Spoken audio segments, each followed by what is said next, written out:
Hello and welcome to the Leap of Consciousness. I'm Annie Kalat-Carr, one of your show hosts, and with me is Ashley Lee, my lovely colleague. And together we are presenting The Precipice of Creation. We have quite the show for you today. This is an amazing space that we're going to bring you into and share with you what it's all about. Take it away, Ashley. Thank you, everyone. It's so beautiful to be here with everyone. We do have really an optimal opportunity to share with you the ideas and the context inside of building the precipice of creation in your life and everyone you interact with. So what is the precipice of creation? The precipice really is described as the starting point of creation inside absolute neutrality, the 0 point.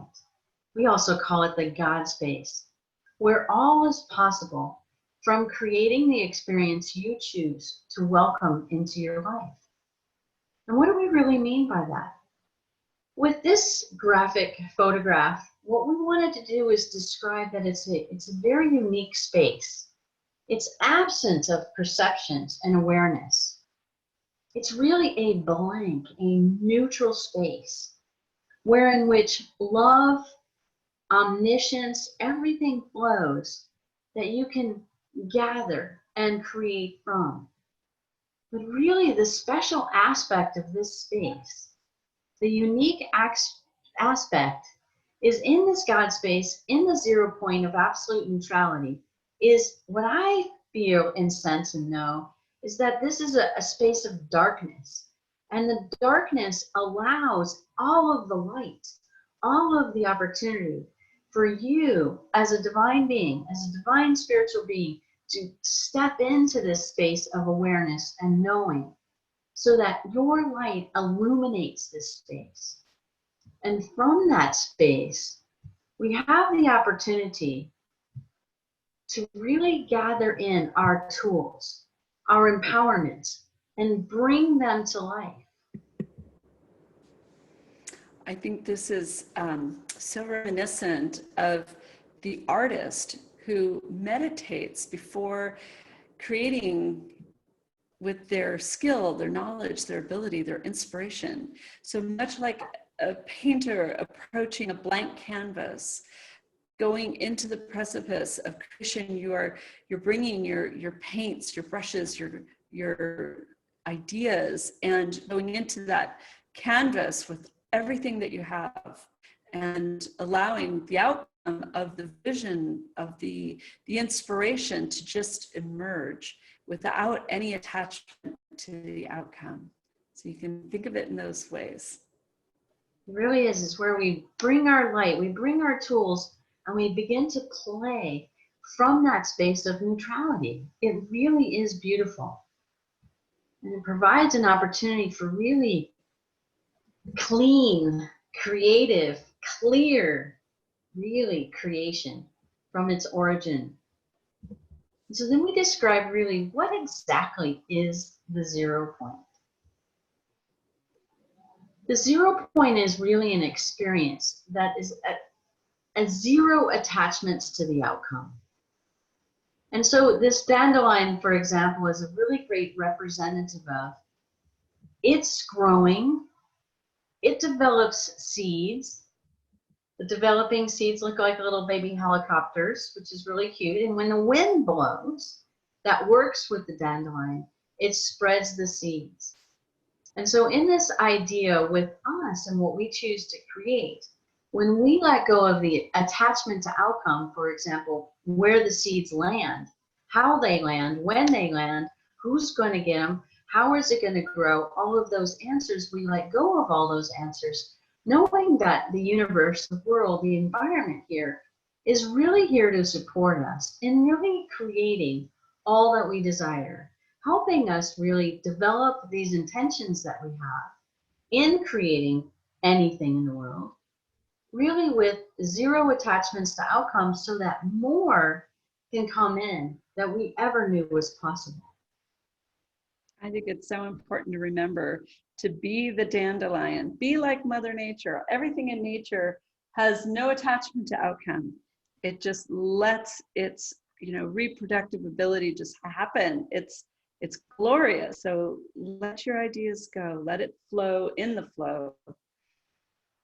Absolutely. So as we move down this adventure and this journey into creating the 0 point, how do we achieve this 0 point? Well, we can do it without spending a bazillion hours in meditation, right? Many people think that we have to really get to this precipice of creation, this 0 point, by meditating endlessly. And actually, we don't. Our biggest adventure and opportunity in creating the 0 point and achieving that, one is really releasing demanding or easy button consciousness.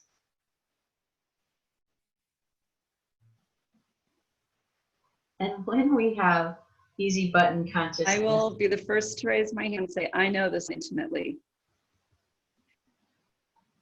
You want to be the bowling ball, that red ball that just cuts through everything to make things easy. And it's a distortion in your perception. And it means really that the easy button is holding the reins to time consciousness challenges and resources or lack consciousness or energy, the belief that you don't have enough time for yourself. And throwing that ball may seem easy, but it's not. When you actually release the belief that the work is too overwhelming and you let go of your judgment that you're powerless to perform the challenges ahead, you actually can accomplish the work with greater ease and grace, because letting go of the easy button is indicative that you're ready to let go of your other consciousness challenges that are actually creating the easy button. So it's a good one to let go of.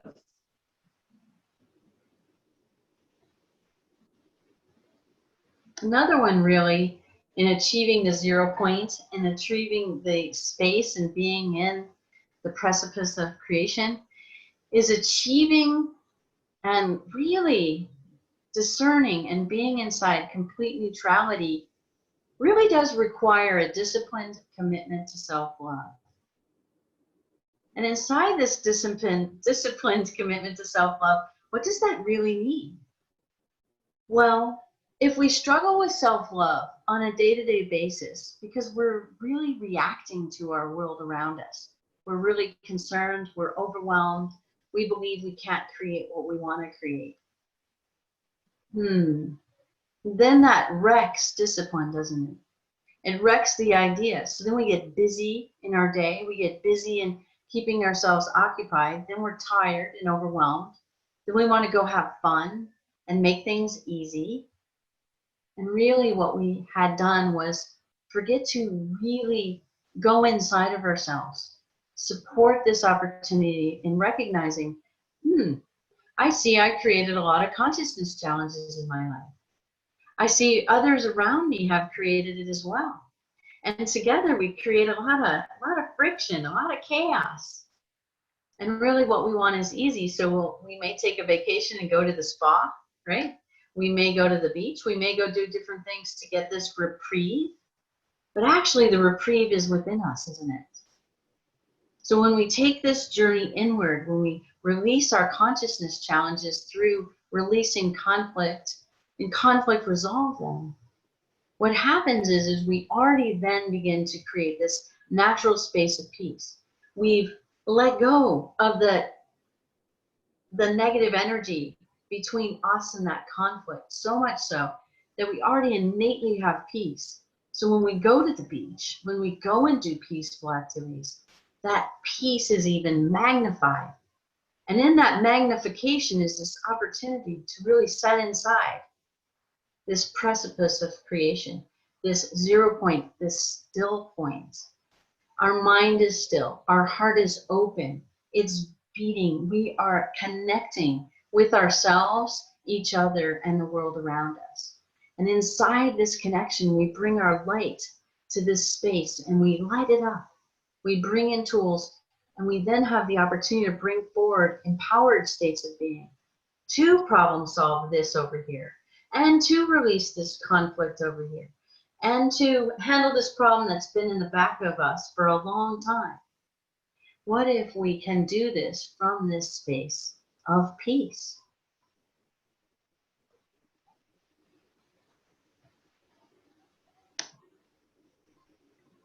What are the obstacles to achieving the precipice of creation? Consciousness challenges that prevent you from really believing in yourself, right? When we doubt ourselves, when we shame ourselves or humiliate ourselves or give ourselves a punishment, right, called self-judgments, when we get buried in these, we really do put the brakes on everything. We put the brakes on peace. We put the brakes on achieving the precipice of creation. We put the brakes on conflict resolution. And we add more consciousness challenges to our lives. So it's really valuable to create that deep commitment to, right, shifting and creating that disciplined activities of self-love. You know, I also find people have gone into agreement with others about who they are, and it's not the truth of them. So it acts as a limiting belief in yourself that creates a massive obstacle to creating and manifesting the peace or the healing that you're actually seeking. So true. Another interesting observation that's been created over the last few years on our planet is noticing some of the obstacles to achieving the precipice of creation is religious indoctrination. And one aspect of religious indoctrination that really prevents us from going to this space is believing that someone else has to bridge that space for us and help us connect to our inner guidance, our higher guidance, our God, our entity, our divinity that we believe in. It prevents us to connecting with that. And so we have to wait once a week or once a day or at a certain time of day or whatever the indoctrination is about, that's when we can only connect. And we usually have to do it through another being or a church or a situation that requires us to be indoctrinated to that system and structure. And actually what we're here to do is to support you, and no matter what system and structure you decide to be in, know that you can always, in your heart, in your mind, in your soul, in your body, connect to that which is your divine self, your higher self, that connects to everything in the world. Another obstacle that we really noticed that was very challenging for most everyone is lack of trust really does slow down our transformation, right? When we don't trust ourselves or each other or our life circumstances, you can see it literally puts the brakes on any sort of really beautiful precipices of creation.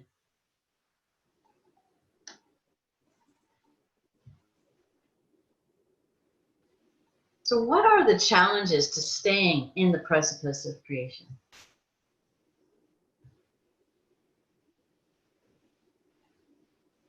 Right? Doubts or concerns of other people's viewpoints and criticisms. That can keep us down a lot and really prevent us from deciding how to problem solve, deciding how to conflict resolve, deciding what challenges really we face because we're so inundated by our emotions.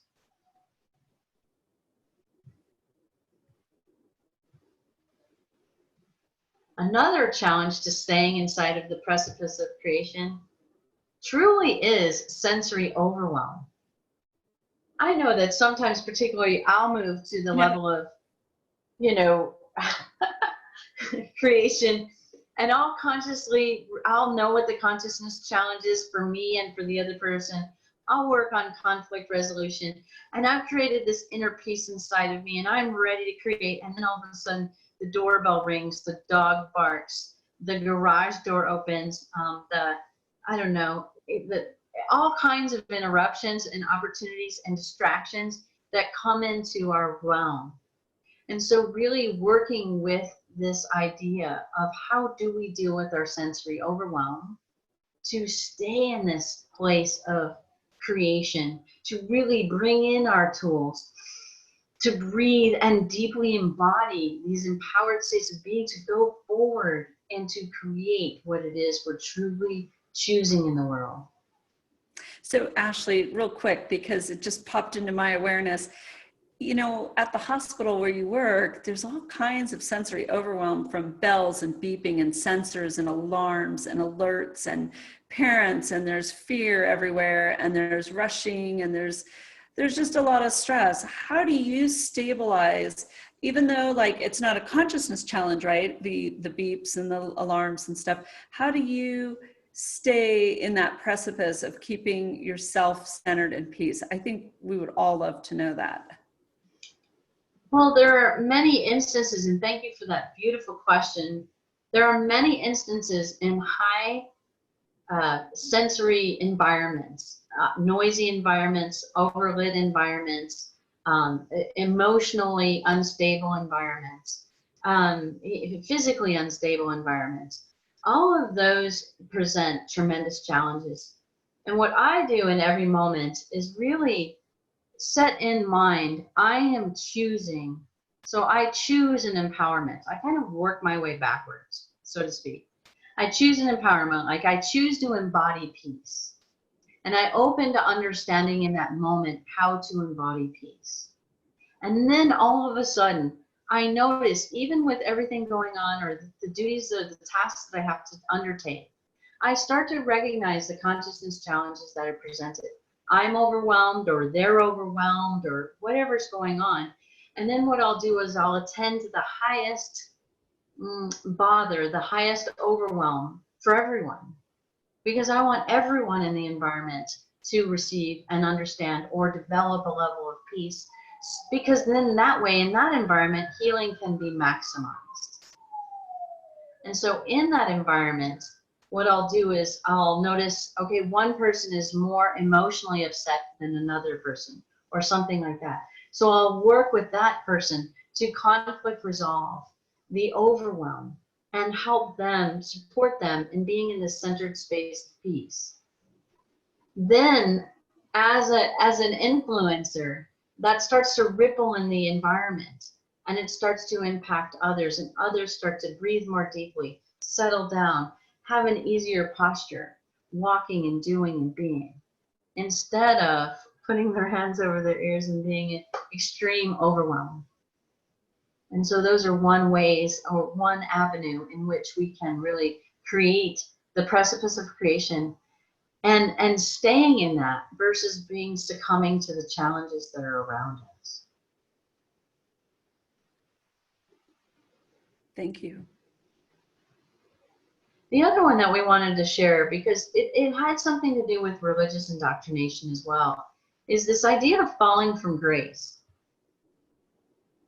And what we recognized is that when it's great to seek and experience resources in our lives, to share our troubles, our challenges, and our difficulties, especially when we're unable to see them for ourselves. And what's important to remember here is that you have the opportunity to ask and receive these resources. And remember, though, that these resources are not the source of you. They are not the source of your feelings. They are not the source of your problems. And you can utilize them and receive love and support and help. But know that that love and support and help really comes from within. And so when we look outside ourselves for validation and understanding, what we're doing accidentally and unconsciously is giving away our power, giving away our energy. And what we want to do is preserve this energy and share this energy really when we're open, when we're back to our heart-centered selves. and know that we can shift that inside of ourselves and receive support at the same time.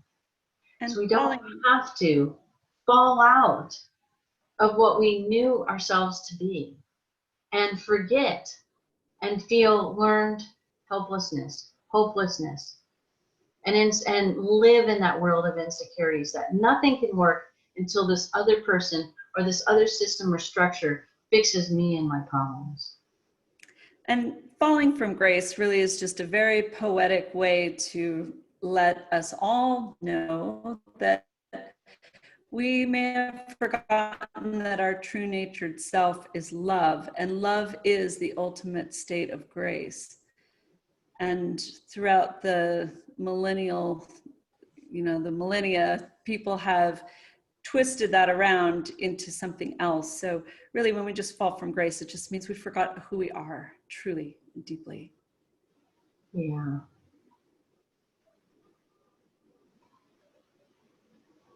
So what aspects of self-love do we create that brings us really to the precipice of creation?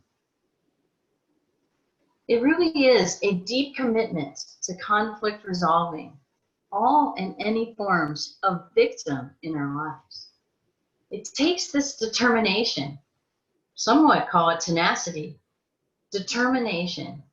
It doesn't have to be push or expectations in such a way that is so overwhelming.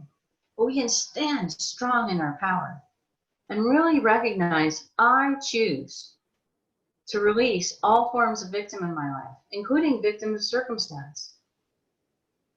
It is amazing to see all the nooks and crannies, the corners, the closets we have that really bury us in believing that we are stuck in victim and that there's nothing we can do to get out of it. We really invite you in this time in our lives to walk out your front door and really choose to create the world you choose versus waiting for someone or something or some institution to tell you what to do.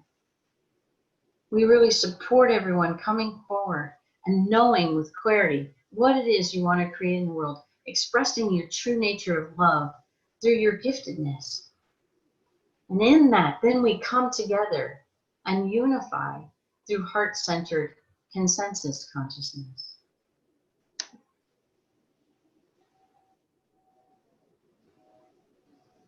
Another aspect is determining your inner reality is yours to own, not somebody else's. So many of us believe, right, that our inner reality is a product of our childhood, is a product of earlier experiences, is a product of who we are and who conditioned us in society. And what if we have the opportunity to notice all these levels of conditioning and choose to let them go each and every moment that they're there, their presence in our lives, conflict resolve them, recognize our self-judgments, our judgments about that, and release those. Then we have an opportunity to really deepen our inner personal responsibility. We get to deepen our reality and know that what we created is ours to own. And since we own it, we can change it if we don't like it. We can expand it if we do like it. We have so many options we haven't yet experienced if we spend most of our lives stuck in these victim states.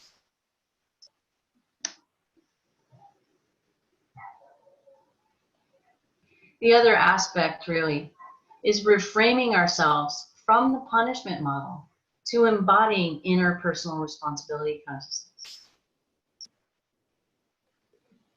And we find this amazing with, 9 or 10 different aspects of the way that we sense or believe when we have too many tasks, too many deadlines, too many initiatives on our plate, that we end up punishing ourselves or denigrating ourselves. I created this, I created too much work for myself, I can't do this. No.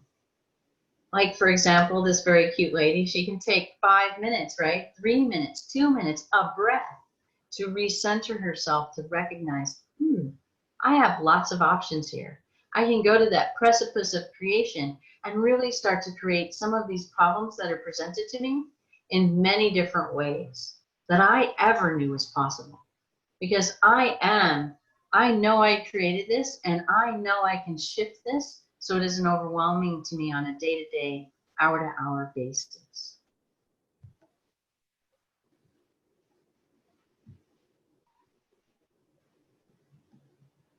So deeply, what is the value of being inside the precipice of creation? I support everyone moving into a moment, just reflecting. You know, if it's appropriate to close your eyes and take a moment to look inward. When you feel free of consciousness challenges in the moment with yourself, others, and/or life circumstances. When your conflict feels neutralized and the judgments from all angles and perspectives are released. What do you feel inside your body now?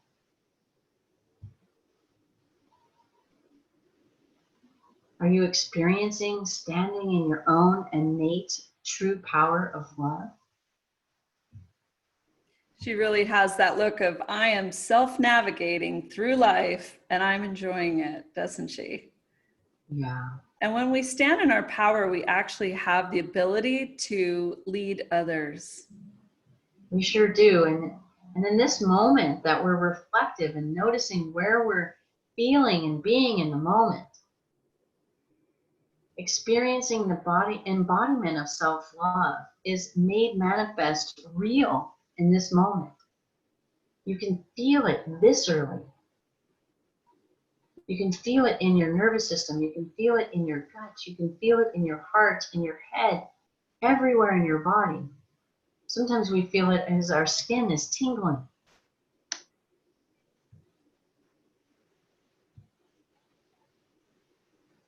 And as you said earlier, right, then we can start to feel this experience to unify self. Our heart, our inner selves, all the aspects of us inside, our physical, mental, emotional, spiritual, all of these combined into one unified, beautiful divine being that is really innately here to express all forms of love.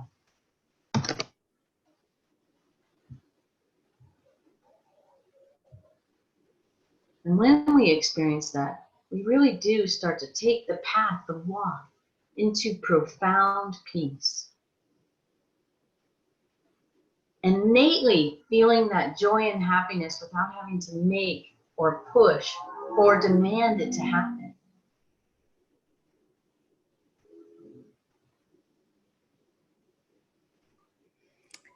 So we invite you to participate in our remote transmission energy healing programs.